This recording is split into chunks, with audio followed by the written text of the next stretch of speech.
Bonjour tout le monde, donc aujourd'hui je vais causer épisode spécial du Mandalorian. Donc quand je dis épisode spécial, c'est que c'est un épisode qui doit être charnière, qui doit marquer donc la fin de cette troisième saison ô combien flamboyante du Mandalorian. Enfin, à mes yeux, elle était flamboyante, à mes yeux, elle était épique, tout ce qu'il faut.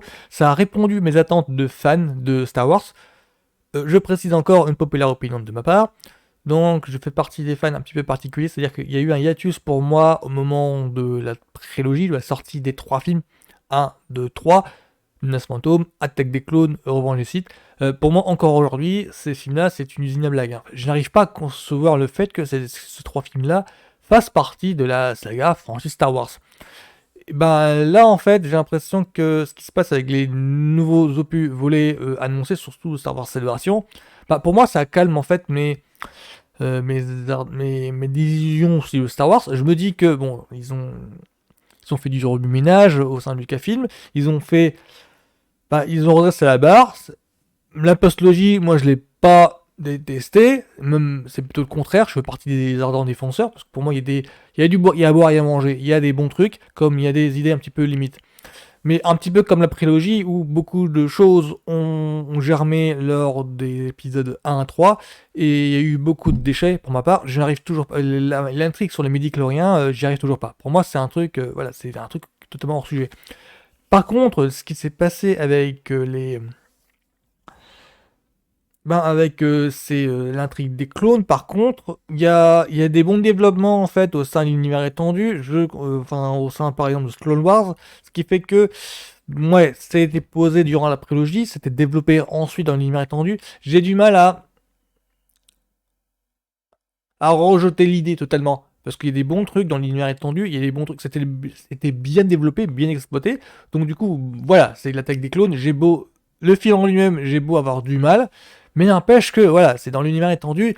Ah, c'était bien développé. Je ne peux pas rejeter tout le traitement, parce que j'accroche au traitement, mais l'introduction de l'idée, en fait, j'ai du mal. C'est un petit peu ça mon souci. Je ne peux pas rejeter totalement l'idée vu que il y a quelqu'un qui a réussi à bien le traiter ultérieurement. Parce que moi je découvre là, je suis en pleine découverte de Star Wars, Clone Wars, et j'accroche, voilà, j'accroche. Donc merci Dave Filoni. Voilà, donc pour expliquer mes rapports que je peux avoir avec tout ce qui concerne l'univers étendu, tout ce qui concerne les comics, livres, romans, jeux vidéo, et les séries actuelles, mais pour expliquer plus simplement mon rapport, c'est que moi je perçois l'univers étendu, toute cette étendue de comics, livres, jeux vidéo, par rapport au film, je considère toute cette étendue-là, littéraire, graphique, visuelle et compagnie, comme une sorte de brouillon des travaux préparatoires. Quelles idées ont pu germer dans l'esprit d'auteurs, de concepteurs de jeux et compagnie, comme une sorte de brouillon, et que les séries actuelles de Disney maintenant, ce sont un petit peu l'équivalent de propre en fait. C'est-à-dire que voilà, c'est un petit peu ça, le rapport que je peux avoir. C'est que je perçois ce matériau d'origine, comics, livres, jeux vidéo, je le répète, tout ça, tout ce qui s'est produit en matière d'univers étendu, enfin, de produits dérivés, de merchandising, comme certains peuvent le percevoir, je considère tout ça comme une sorte de brouillon. C'est un travail où pas mal d'artistes, d'auteurs, de concepteurs de jeux vidéo, de dessinateurs de comics, d'auteurs de romans, on peut concevoir à partir de l'univers créé des films de Lucas. C'est comme lui qui a créé le premier, premier G de Star Wars. Je considère tout ça comme comme une espèce de matière d'origine, du bonus, et qu'à partir de ce bonus-là, bah oui, bah Lucasfilm actuellement, ils ont matière à essayer de concevoir quelque chose de, bah, un traitement final, quoi, qui va être inclus dans l'univers de Star Wars, dans le canon de Star Wars. Donc pour en revenir à Mandalorian, alors moi ce que j'ai trouvé de vraiment satisfaisant, c'est qu'il arrive à boucler tout un arc d'histoire, non pas seulement au sujet de Star Wars, enfin non pas seulement au niveau du Mandalorian, mais il arrive à poser ici-là quelques pièces, quelques amorces qui complètent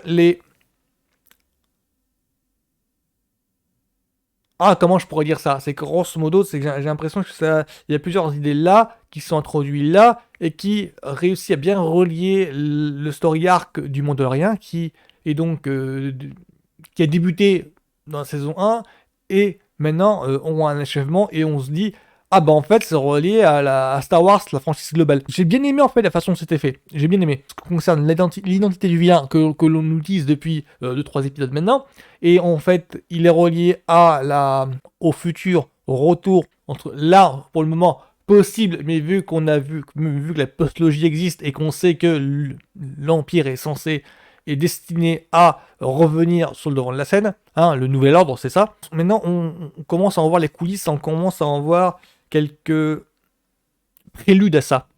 Et j'ai adoré ça. Et cet épisode-ci, merci à Rick Famuyiwa d'ailleurs. Rick Famuyiwa, c'est donc le réalisateur de cet épisode-ci, qui est le même en fait que celui d'avant, et qui est celui. Alors si je me trompe pas, Rick Famuyiwa, j'avais fait une vidéo dessus, c'était lui qui avait déjà fait le premier épisode de cette saison 3. On sent qu'il fait partie de la production, qui fait partie des exécutifs producteurs, et on sent que il est à l'aise avec l'action. On sent que lui, il s'y connaît. Il me semble que c'est lui qui est alors si je me trompe pas, c'est Rick Famuyiwa, c'est il a fait plusieurs dessins animés déjà, enfin il a fait, voilà, il s'y connaît au niveau de storyboarder et d'agencer, structurer des scènes d'action flamboyantes, un petit peu grandioses. Alors à l'image, ça l'est, c'est épique, hein, il n'y a pas de souci à se faire, il réussit à bien gérer l'espace, hein, c'est tout ce qui... C'est le minimum qu'on attend d'un réalisateur de film d'action, hein, sans déconner, c'est le minimum qu'on attend. Et le mec, il gère ça à la perfection. Le problème qu'il y a maintenant, c'est au niveau de l'ampleur des scènes d'action. C'est quand je dis au niveau de l'ampleur, c'est au niveau du concept en fait des films d'action. Au niveau du concept en fait de ce qu'on a sur le papier, de ce qu'on a, même au scénario. Là, il peut y avoir des déceptions de la part des fans pour se dire, oui, mais attends, si c'est aussi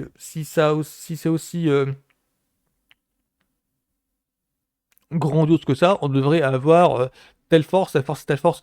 Or, sur le papier, c'était bien limité, c'était bien défini comme quoi l'intrigue ne concernait que le Mandalorien et ses camarades, en fait, si on peut dire ça. C'est un petit peu ça le souci qu'il y a peut-être avec cette série-là, c'est que le Mandalorien se focalise uniquement sur les habitants de Mandalore, enfin, sur la bande de Mandalore, sur le groupe de Mandalore, sur le groupe que suit le Mandalorien, donc Din Djarin. Et ça, j'allais dire sa tribu, mais non, c'est une espèce de groupe de religieux. Enfin, ça, autre bienfait de la série, c'est d'avoir un petit peu, c'est d'avoir essayé de contourner, c'est d'avoir réussi à contourner le problème religieux, le problème mystique qu'il y a avec la Force, et de l'avoir réussi à introduit une autre caste religieuse, je dirais. J'ai l'impression de parler comme si c'était une secte, alors que en fait c'est un groupe religieux, simplement. C'est ce qui a ses propres règles, son propre qui a ses propres règles, ses propres principes, ses propres dogmes, son propre credo, car on parle du credo, hein. This is the way, telle est la voie, c'est le credo des Mandaloriens. Et pas seulement du personnage, mais de la religion globale. J'ai l'impression que j'ai bien aimé ça, parce que j'ai l'impression d'avoir, grâce à ça, grâce à ce genre d'éléments, en fait, ils ont réussi à rajouter plusieurs éléments dans cette série qui est conforme à ce qu'on attend dans Star Wars, sans pour autant reprendre les éléments tels quels. Il n'y a pas de Jedi, par exemple, il n'y a pas de Jedi, mais on sent un mysticisme. Et depuis le début, depuis la première saison, maintenant on sait d'où ça vient en fait. Enfin, on a des éléments qui nous permettent de cogiter de remplir les blancs. Donc pour moi, ça me dérange pas. J'étais pris par l'action du Mandalorien depuis le début, et donc cet épisode 8 en fait, de cette saison 3-là a répondu à toutes mes attentes. Donc là, tout ce que je peux dire, c'est que cet épisode de 8-là, ça met du baume au cœur. On sent que la série est sur une bonne voie, on sent que la série, elle va amener, déboucher sur quelque chose de plus, j'allais dire ambitieux, mais c'est peut-être pas mon bon terme, c'est-à-dire que ça va embraser une autre facette de Star Wars qu'on ne soupçonnait pas. Enfin, quand je dis ça, que ça embrase une autre facette de Star Wars, c'est-à-dire que là, il y a une espèce de d'arc qui est conclu entre Din Djarin et Grogu. Hein, là, je spoil pas parce que on pouvait le pressentir depuis même The Book of Boba Fett. Et là, il y a une espèce d'arc qui est conclu et qui appelle à s'ouvrir sur un autre arc. Et vu les déclarations qu'il y a eu au Star Wars Celebration, bah, on devine que cet autre arc, c'est ni plus ni moins que une sorte d'univers étendu, mais à la hauteur de ce qu'on attend des films. C'est-à-dire que les films racontent l'histoire entre la rébellion et l'Empire. Voilà, c'est la guerre, une guerre intergalactique entre deux factions bien définies. Voilà, c'est 9 films autour de ça. Voilà.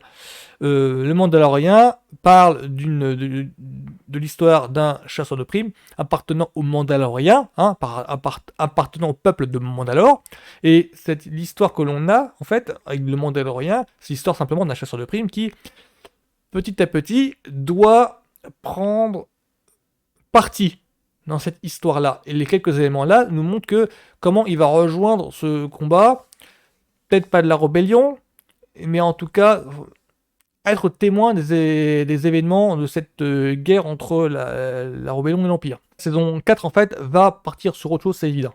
La saison 4 va devoir embraser la mythologie Star Wars, mais avec une résonance plus forte.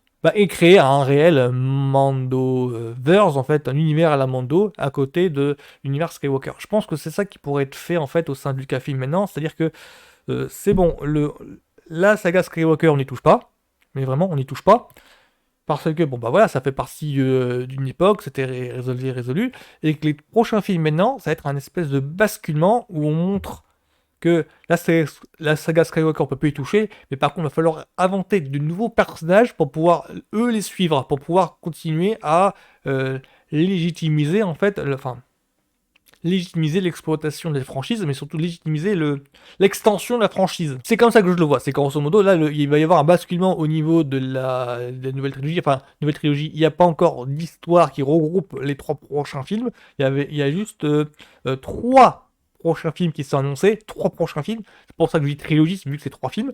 Mais il n'y a pas de, enfin, pour l'instant, il n'y a pas de fil rouge autour de ces 3 films-là. C'est un petit peu ça la spécificité de ces 3 films-là par rapport aux autres. Donc pour moi, il y a un espèce de basculement qui peut changer là. 3 prochains films qui peut enclencher une nouvelle dynamique à l'univers Star Wars. Voilà. Donc pour moi, c'est cet épisode-ci du Mandalorian, ça confirme cet enclenchement. C'est-à-dire qu'on est au bord du basculement entre... on est au bord du basculement d'un univers à l'autre. Au sein du même univers, mais d'une autre dynamique, en fait. Donc pour moi, Mandalorian saison 3, c'était du tout bon. Je vous conseille fortement. Enfin, moi, j'ai pris un pied pas possible, c'était grandiose. Donc voilà, c'était tout pour moi. Donc, chose tout le monde, à la semaine prochaine.